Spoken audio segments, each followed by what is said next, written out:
अब हम स्टार्ट करने जा रहे हैं मैथ पार्ट 2 का चैप्टर नंबर 7, जिसका नाम क्या है, असाइनमेंट प्रॉब्लम एंड सीक्वेंसिंग, जो कि बहुत ही इजी सा चैप्टर है। इसमें 2 ही एक्सरसाइज दिए गए हैं, एक्सरसाइज 7.1 और 7.2। तो आप लोगों को बस एक काम करना है। क्या करना है, मैं यहाँ पर जो कुछ भी बताऊंगी उसे आपको बस समझना है, एकदम ध्यान लगा करके समझना है। अगर आप ऐसे समझोगे तो ये आपको एक बार में ही समझ में आ जाएगा, ठीक है। तो इस वीडियो में हम लोग क्या क्या देखने वाले हैं, तो इस वीडियो में हम एक्सरसाइज 7.1 को सॉल्व करेंगे, लेकिन उससे भी पहले हम ये जानेंगे कि ये असाइनमेंट प्रॉब्लम होता क्या, ये हमको किस में हेल्प करता है, राइट। इसके ऑब्जेक्टिव्स देखेंगे और फिर उसके बाद हम एक्सरसाइज को स्टार्ट करेंगे, ठीक है। तो ये जो असाइनमेंट प्रॉब्लम होता है ना, ये हमको किस में हेल्प करता है, तो देखो मैं बताती हूँ। जैसे समझिए कोई भी इंडस्ट्रीज है, कोई भी इंडस्ट्री या फिर फैक्ट्री है, वहाँ पे वर्कर्स हैं और मशीन्स दी गई हैं, ठीक है। वर्कर्स हैं, मशीन्स हैं। अभी एक छोटा सा एग्जांपल लेते हैं। जैसे जो आपका वर्कर 1 है ना, पहला वाला वर्कर, वो अगर आप उसको मशीन 2 दोगे, दूसरा वाला मशीन दोगे, तो वो उस काम को, कोई तो एक वर्क है, ठीक है, कोई तो एक वर्क है, तो ये जो वर्कर 1 है ना, अगर आप इसको मशीन 2 देते हो तो ये उस काम को 2 घंटे में करता है। कितने घंटे में? 2 घंटे में।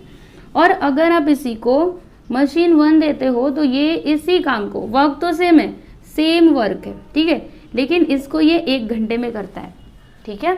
ये अगर इसको मशीन 2 दिया तो 2 घंटे में, 1 दिया तो 1 घंटे में। तो आप उसको कौन सा मशीन देना चाहोगे? ये वाला मशीन देना चाहोगे, है ना, क्योंकि किसी की भी कोशिश तो यही रहती है कि कम से कम टाइम में ज़्यादा प्रोडक्शन हो, है कि नहीं, सबकी यही कोशिश रहती है। तो हम क्या करेंगे, इसको ये वाला मशीन देंगे, राइट। तो ऐसे ही जब भी प्रॉब्लम्स आते हैं ना, जिसमें हमें क्या करना पड़ता है, जॉब को असाइन करना पड़ता है कि कौन से पर्सन को कौन सा जॉब दिया जाए, ठीक है, तो उसी में हमको हेल्प करता है ये असाइनमेंट प्रॉब्लम। ओके, समझ में आया आप लोगों को?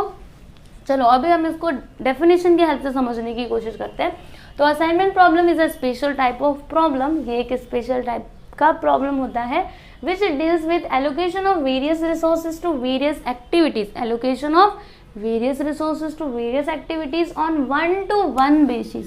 1-to-1 बेसिस का मतलब क्या, जैसे 5 वर्कर्स है, 5 मशीन है, तो आप क्या कर सकते हो, एक वर्कर को एक ही मशीन दे सकते हो, दूसरे वाले को दूसरा मशीन दे सकते हो, तीसरे वाले को तीसरा। समझ में आया? ऐसा नहीं कि एक पर्सन को आप 2 मशीन पे बिठाओगे, ऐसा हो सकता है क्या? नहीं। तो ये कैसा होता है, 1-to-1 बेसिस होता है। ओके, समझ में आया? तो ये होता है आपका असाइनमेंट प्रॉब्लम। अभी इसका ऑब्जेक्टिव क्या होता है, तो इसका ऑब्जेक्टिव होता है मिनिमाइजिंग कॉस्ट या फिर टाइम। अगर कॉस्ट है तो उसको मिनिमाइज करेंगे, है ना। हम लोगों की कोशिश क्या होती है, कोई भी इंडस्ट्रीज है, कोई भी इंडस्ट्री है, तो उसकी कोशिश क्या रहेगी कि कम से कम कॉस्ट में हमको ज़्यादा प्रोडक्शन मिले, है ना, हमारा कॉस्ट कम हो और हमको प्रोडक्शन ज़्यादा मिले, है कि नहीं। तो इसमें हम क्या करते हैं, यानी इसका ऑब्जेक्टिव क्या होता है, मिनिमाइजिंग कॉस्ट और टाइम भी हो सकता है। अगर कॉस्ट आया क्वेश्चन में या फिर टाइम आया, तब आपको वहाँ पे समझ जाना है कि वो प्रॉब्लम कैसा है, तो मिनिमाइजेशन का प्रॉब्लम है, ठीक है। अगर कॉस्ट या फिर टाइम आए तो, क्योंकि कॉस्ट हम लोग क्या करना चाहते हैं, रिड्यूस करना चाहते हैं।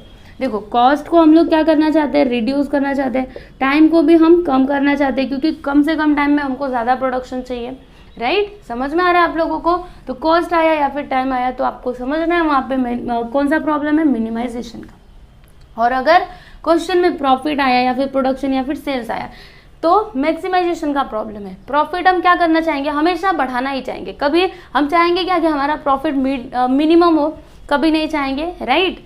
तो प्रॉफिट दिया रहा तो मैक्सिमाइजेशन, अगर प्रोडक्शन रहा तो भी मैक्सिमाइजेशन, क्योंकि हम हमेशा क्या कोशिश करते हैं, जो हमारा प्रोडक्शन है वो क्या हो, मैक्सिमम हो, ज़्यादा से ज़्यादा हो। सेल्स भी हम ज़्यादा से ज़्यादा ही करना चाहेंगे, है ना, कम तो चाहेंगे नहीं।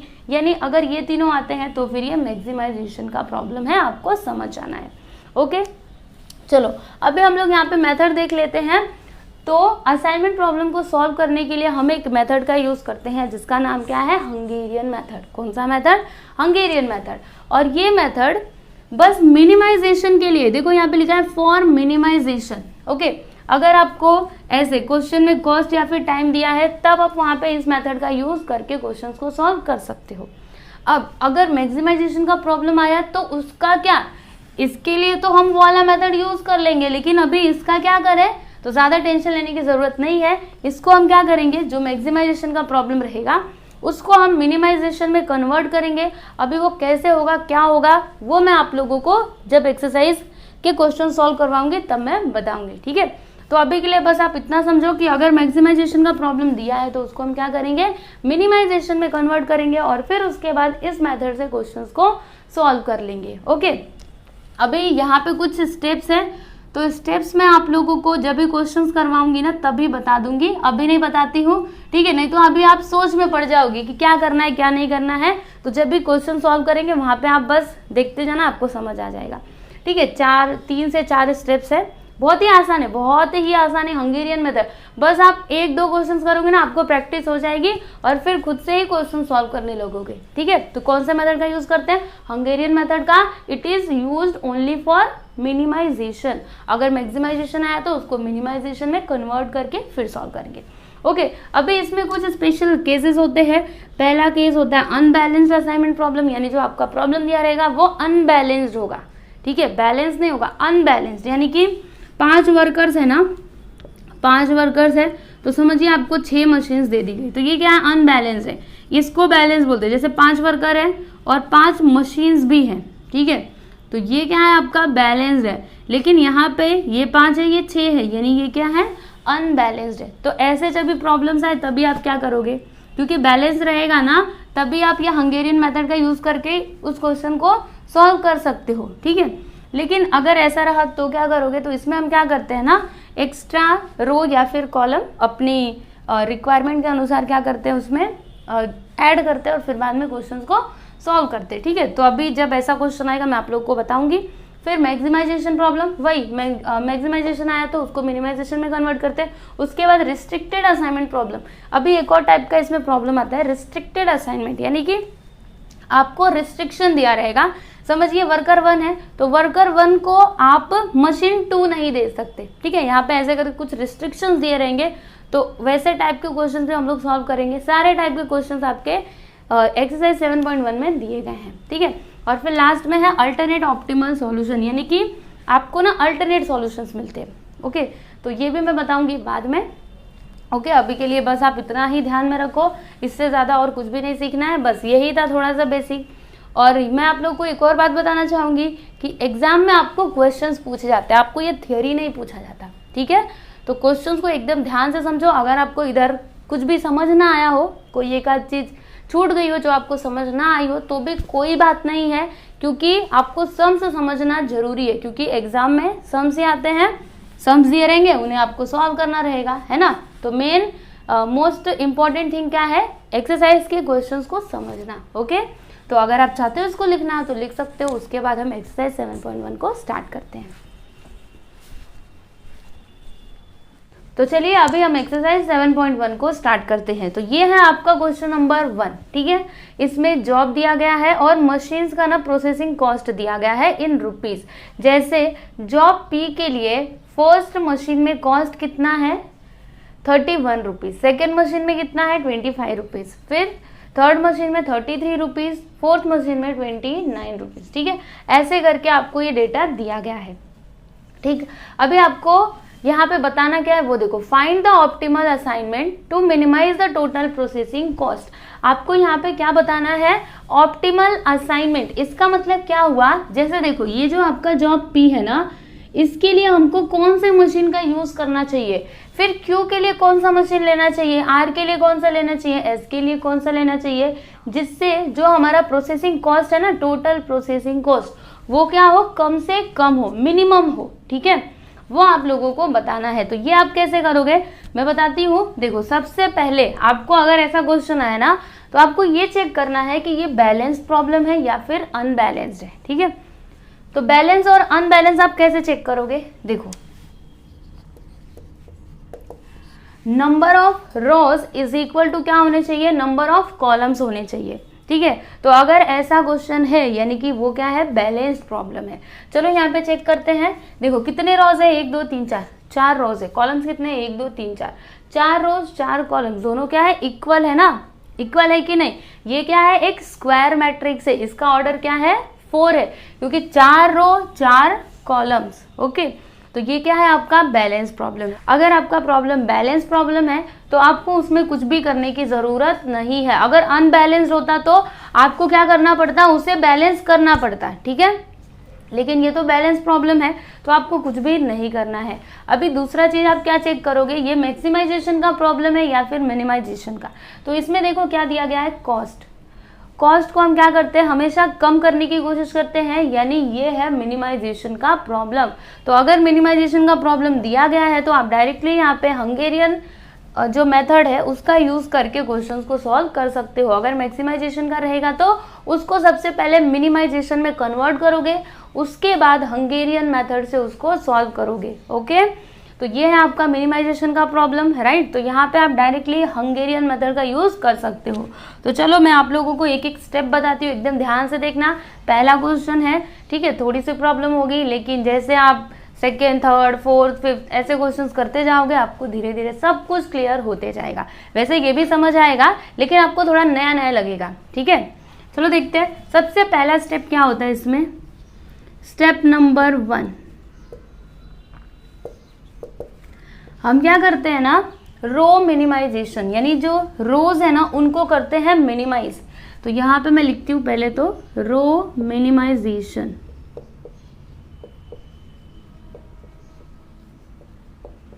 इसके लिए आपको क्या करना पड़ेगा, तो ऐसे करके एक टेबल बनाना पड़ेगा, जैसे ऊपर बनाया ना वैसे। यहाँ पे क्या लिखोगे, मशीन्स लिखोगे, फिर प्रोसेसिंग, पूरा नहीं लिख रही हूँ, ठीक है, processing cost in rupees. Okay, फिर ऐसे करके एक लाइन खींच दोगे, यहाँ पे first, second, third and fourth. कितने कॉलम है, थोड़ा पास पास हो गया, दूर दूर करते हैं। फर्स्ट, सेकेंड, थर्ड एंड यहाँ पे आ गया फोर्थ। ओके, वैसे आप लोग स्केल से बनाइएगा, एग्जाम में आप लोग एकदम अच्छे से स्केल से बनाइएगा इसको, ठीक है। जॉब्स कौन कौन से हैं, पी है, क्यू है, आर और एस, ठीक है। अभी रोज को आप मिनिमाइज कैसे करोगे, देखो बहुत ही आसान है, एक बार आप समझ गए ना तो फिर कोई बात नहीं है, आप कर लोगे। देखो ये जो आपका पहला वाला रो है, इसमें सबसे छोटा नंबर कौन सा है, ध्यान से देखो और बताओ। सबसे छोटा नंबर कौन सा है, 25 है ना, सबसे छोटा यही है। इससे छोटा कुछ है क्या इसमें, बस पहले वाले रो में देखना, सबसे छोटा क्या है, 25 है। तो क्या करोगे, ये जो 25 है ना, इसको आप सब में से माइनस करते जाओगे, घटाते जाओगे। तो चलो करते हैं, 31 में से 25 को घटाओ यानी माइनस करो, तो क्या आता है, 6 आता है। यहाँ पर आपको लिख देना है 6, समझे। फिर 25 में से 25 को घटाओगे तो क्या आएगा, 0, यहाँ पे लिखना है 0। फिर 33 में से 25 को घटाओगे तो कितना आएगा, तो कितना आएगा, 25, 5 और 3, 8 आएगा, शायद से 8 आएगा, है ना।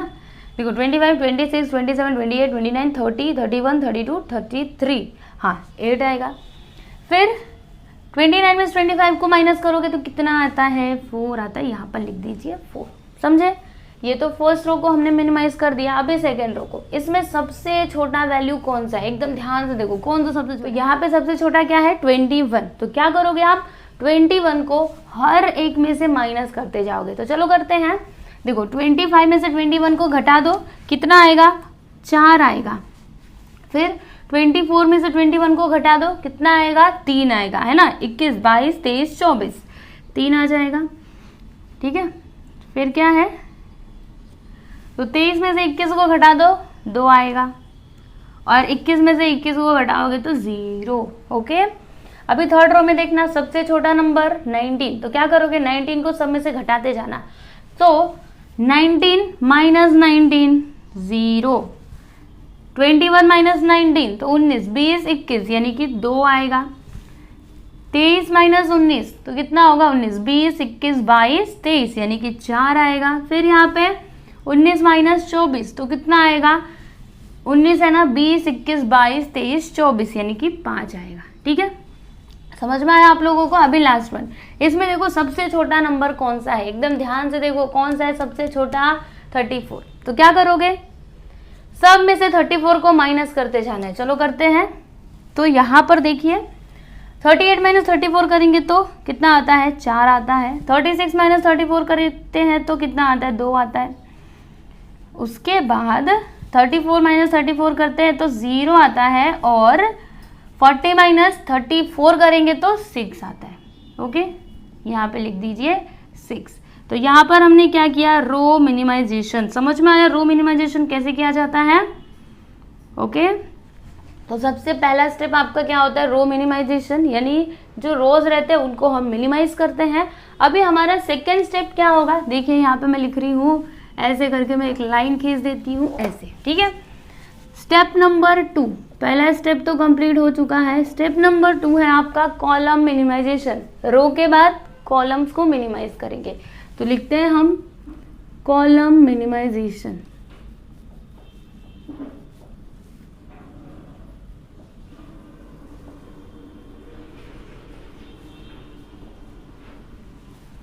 तो क्या करोगे, ऐसे करके टेबल बनाना है जैसे हमने यहाँ पे बनाया है। चलो बना देते हैं फटाफट से।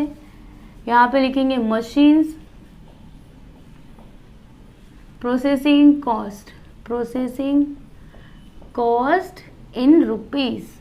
ओके, फिर यहाँ पे मशीन 1, मशीन 2, मशीन 3, और ये हो गया मशीन 4।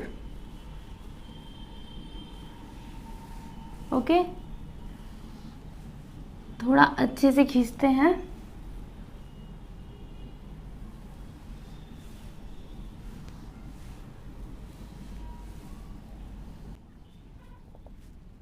आर और ये रहा एस, ठीक है। तो अभी कॉलम मिनिमाइजेशन आप कैसे करोगे, तो देखो अभी आपको कॉलम वाइज देखना है। फर्स्ट कॉलम में सबसे छोटा नंबर कौन सा है, एकदम ध्यान से देखो कौन सा सबसे छोटा है, 0। तो आप क्या करोगे, इस 0 को सब में से माइनस करते जाओगे। तो अगर 6 में से 0 को माइनस करोगे तो क्या आएगा, 6 आएगा। 4 में से करोगे तो 4 आएगा। 0 में से 0 माइनस करोगे 0 ही आएगा। 4 में से 0 माइनस करोगे तो 4 ही आएगा, ठीक है। यानी जो यहाँ पे है वही यहाँ पे भी आएगा, क्योंकि 0 एक ऐसा नंबर है उसको आप चाहे जिसमें से भी माइनस करो वही नंबर आता है ना। तो चलो इसको हम पूरा यहाँ पे लिख देते हैं 6404, ठीक है। अभी सेकंड कॉलम में भी वही है, सबसे छोटा 0। तो 0 को आप सब में से माइनस करते जाओगे। 3 में से करोगे तो वही आएगा, 2 में से करोगे तो 2 ही आएगा, इसमें से करोगे तो भी वही आएगा, है ना। तो जैसा का तैसा यहाँ पे लिख दो 0 3 2 2। ओके, फिर यहाँ पे देखो सबसे छोटा 0, राइट। तो अगर आप इसमें से माइनस करते हो 0 को तो आपको यही कॉलम मिलेगा। चलो इसको लिख दो 8240, 8240। ओके, अभी यहाँ पे सबसे छोटा 0, तो 0 को इसमें से माइनस करोगे वही मिलेगा। 5 में से माइनस करोगे तो भी 5 ही आएगा। 6 में से माइनस करोगे 0 को तो 6 ही आएगा। इसी को आप लिख दीजिए 405, और यहाँ पर आ गया 6। ओके, तो ये है आपका स्टेप नंबर 2। इसको आप कैसे याद करके रख सकते हो बताती हूँ। देखो R और C, R for row minimization और C for column minimization. Clear है इतना। ओके, अभी मैं इसको मिटा देती हूँ। तो देखिए अभी हमारा स्टेप नंबर 3 क्या होता है। स्टेप नंबर 3 क्या होता है, हम लोग यहाँ पे ना हॉरिजॉन्टल और वर्टिकल लाइंस ड्रॉ करते हैं जो जीरोस रहते हैं ना उनको कवर करने के लिए। तो देखो यहाँ पे मैं लिखूंगी ड्रॉ मिनिमम नंबर ऑफ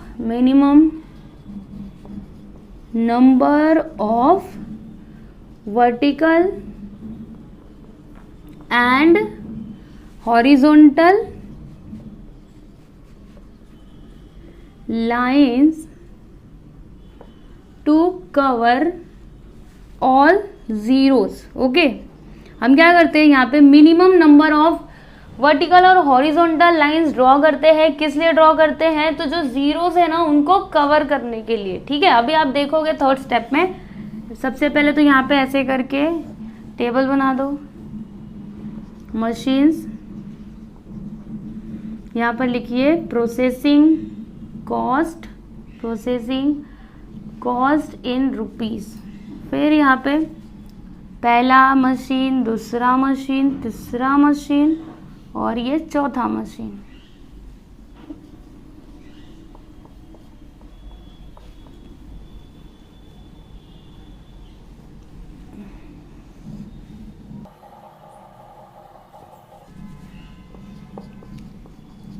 इसमें आप क्या करोगे, तो ये जो लिखा हुआ है ना उसी को आप यहाँ पे सेम टू सेम लिख दीजिए। चलो लिख देते हैं।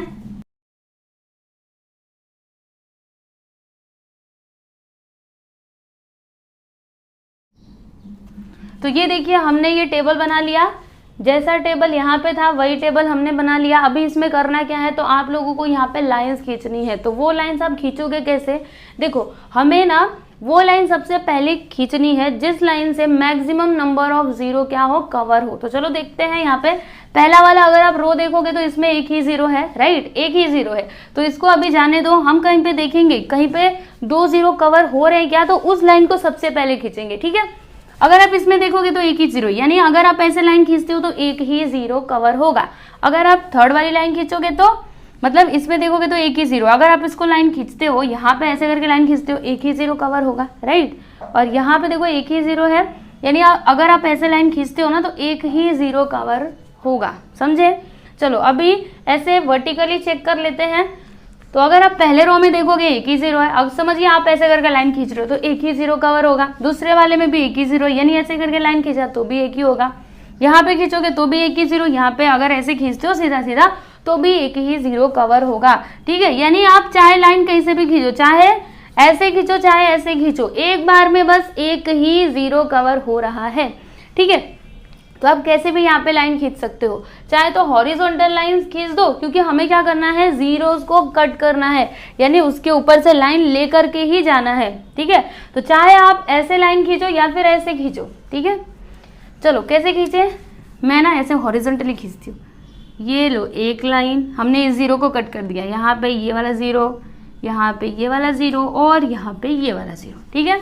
तो आपको कितने लाइंस मिले हैं, 4 लाइंस मिले, कितने, 4। तो देखो अभी आपका अगला स्टेप क्या होगा, यहाँ पे आप लिखिए, क्या लिखोगे, number of lines, okay, number of lines कितनी है, 4 है। और ऑर्डर ऑफ मैट्रिक्स कितना है, ऑर्डर ऑफ मैट्रिक्स, यानी ये जो आपका मैट्रिक्स है इसका ऑर्डर क्या है, तो इसमें 4 रोज है, 4 कॉलम्स है, यानी इसका ऑर्डर क्या है, तो 4 ऑर्डर है, 4 ऑर्डर है ना, क्योंकि ये क्या है कि स्क्वायर मैट्रिक्स है। अगर आपने मैट्रिक्स पढ़ा होगा तो जो मैं बता रही हूँ आपको समझ में आता होगा। अगर स्क्वायर मैट्रिक्स रहता है, समझिए 2x2 का मैट्रिक्स है, ठीक है, ये स्क्वायर मैट्रिक्स है, तो इसका ऑर्डर हम क्या कहते हैं, 2 कहते हैं, क्योंकि दोनों जगह 2 है ना, तो हम इसको 2 बोलेंगे तो भी चलता है। अगर ऐसा रहता 2/3 का तब हमको 2/3 बोलना पड़ता है, लेकिन अगर 2/2 का है ना तो वहां पे हम उसका ऑर्डर 2 बोल सकते हैं, ठीक है। अगर आपने मैट्रिक्स वाला चैप्टर नहीं पढ़ा है तो प्लीज आप उसको एक बार पढ़ना जरूर, ठीक है। बहुत ही इंपॉर्टेंट चैप्टर है और आप लोगों को करने में भी बड़ा ही मजा आएगा, ठीक है। वो वीडियो मैंने सारे एक्सरसाइज अपलोड कर दिए हैं, तो आप लोग प्लेलिस्ट में जा करके देख सकते हो, ओके।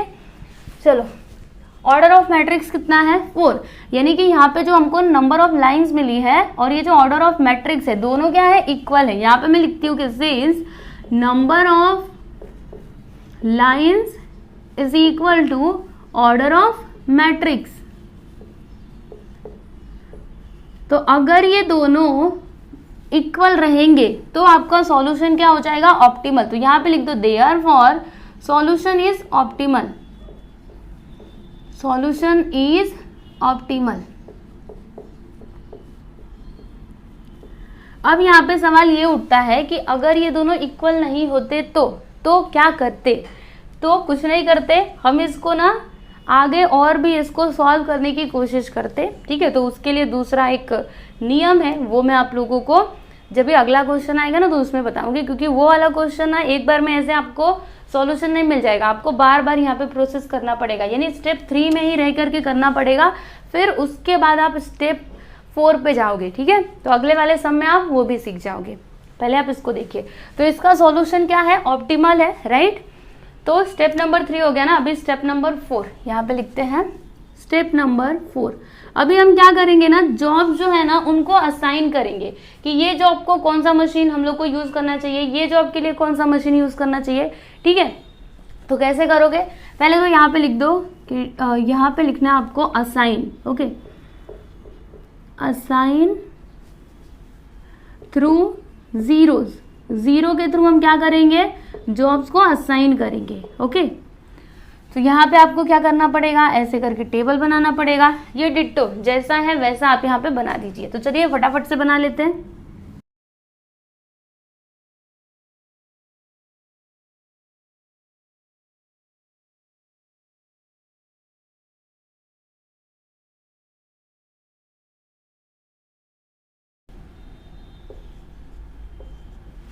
तो ये देखिए यहाँ पर हमने ये टेबल बना लिया, जैसा था वैसा ही हमने यहाँ पे बना लिया। अभी हम क्या करेंगे, जॉब्स को असाइन करेंगे। ओके, जीरो के थ्रू।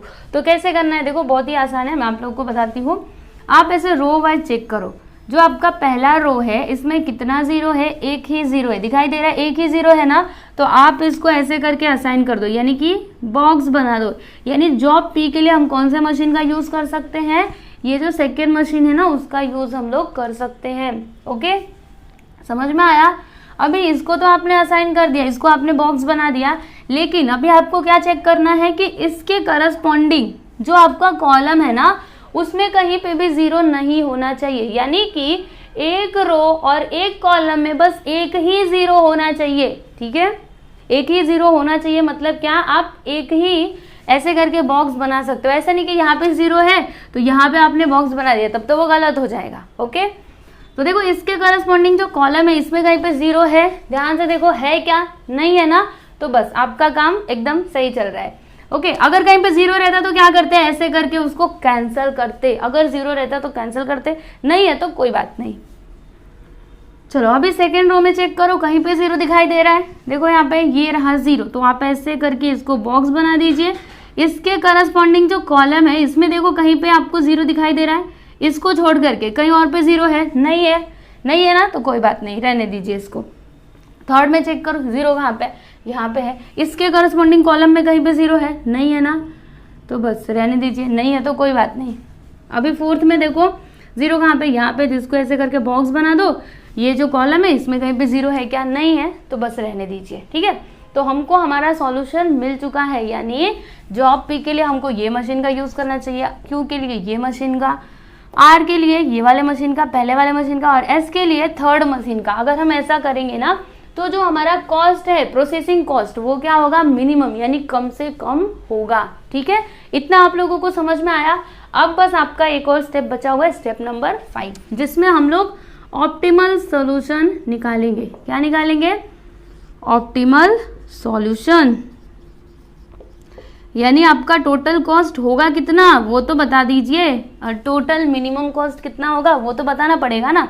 तो ऑप्टिमल सॉल्यूशन हम कैसे निकालते हैं, यहाँ पे आपको अगेन एक टेबल बनाना पड़ेगा, लेकिन वो टेबल इसके जैसा नहीं होगा, उसमें बस 3 ही कॉलम्स होंगे। देखो बताती हूँ, सबसे पहले यहाँ पे लिख दीजिए जॉब, फिर यहाँ पे लिख दीजिए मशीन्स, और इसके बगल में लिखिए processing cost, processing cost in rupees. Okay, समझ में आया। और इसको ऐसे टेबल के फॉर्म में कर दीजिए, आप लोग अच्छे से स्केल से बनाना। ओके, जॉब्स कौन कौन से हैं, तो पी है, क्यू है, आर और एस। ठीक है, तो जॉब पी के लिए हमको कौन सा मशीन का यूज करना चाहिए, सेकेंड मशीन का, यहाँ पे लिख दीजिए सेकेंड।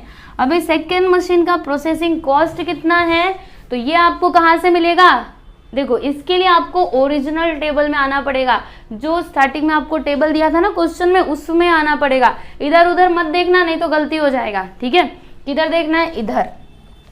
जॉब पे के लिए सेकेंड मशीन का यूज करना है, तो इसमें देखो प्रोसेसिंग कॉस्ट कितना है, 25 रुपीज। कितना है, 25 रुपीज। तो यहां पर आपको लिखना है 25, समझे। फिर जॉब क्यू के लिए हमको कौन सा मशीन यूज करना चाहिए, ये वाला, चौथा वाला। तो यहाँ पे आप सबसे पहले लिख दो 4th मशीन। ठीक है, इसका प्रोसेसिंग कॉस्ट कितना है, तो इसके लिए आपको आना पड़ेगा ओरिजिनल टेबल में। तो देखो यहाँ पे Q के लिए फोर्थ में प्रोसेसिंग कॉस्ट है 21, यानी आप यहाँ पे क्या लिखोगे 21 लिखोगे, समझे।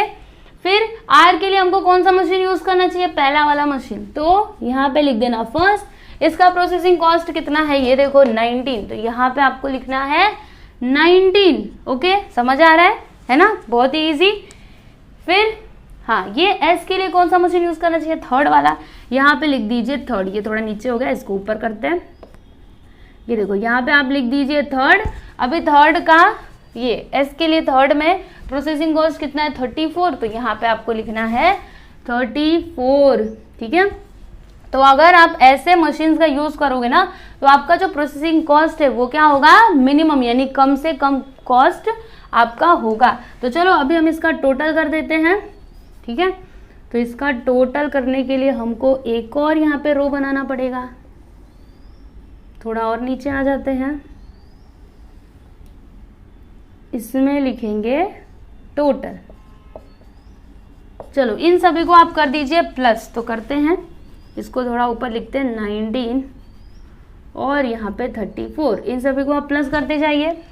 तो देखो 9 और 1 10, 10 प्लस 5 15 प्लस 4 19, 1 कैरी, 2 2 4 5 8 9, मतलब आपका मिनिमम प्रोसेसिंग कॉस्ट कितना आया 99 रुपीज़। तो लास्ट में आप आंसर क्या लिखोगे, यहाँ पे आपको लिखना पड़ेगा, कहाँ पे मैं लिखूँ, अगर आपको यहाँ पे दिखाई देगा तो अच्छी बात है, नहीं दिखाई देगा तो रुको, यहीं पे यहाँ पे मैं लिखती हूँ। देखो क्या लिखना पड़ेगा, ऐसे करके लिखिएगा, देयरफॉर, ये जो मैं लिख रही हूँ ना वो आपको यहाँ पे लिखना है नीचे, ओके, इसके नीचे, therefore total minimum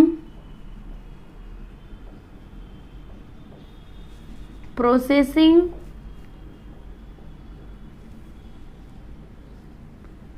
cost is equal to 99 rupees. Okay, तो ये हो गया आपका फाइनल आंसर। तो इसमें आपको क्या याद रखना है, ये जो स्टेप्स मैंने बताया ना इनको याद रखना है। पहला स्टेप रो मिनिमाइजेशन, दूसरा स्टेप कॉलम मिनिमाइजेशन, आरसी याद है ना, तीसरा स्टेप वर्टिकल और हॉरिजॉन्टल लाइंस को ड्रॉ करना है, उसके बाद चौथा step assign through zero, zero के थ्रू असाइन करना है, राइट। और पांचवा स्टेप में आपको क्या करना है, ऑप्टिमल सॉल्यूशन फाइंड आउट करना है। बस ये है आपका सॉल्यूशन। ओके, तो चलो अभी आप इसको लिख लो, स्क्रीनशॉट ले लो, जो करना है करो, फिर उसके बाद हम लोग अपना दूसरा क्वेश्चन देखेंगे। ठीक है, क्वेश्चन नंबर 2 आप इसको लिखिए।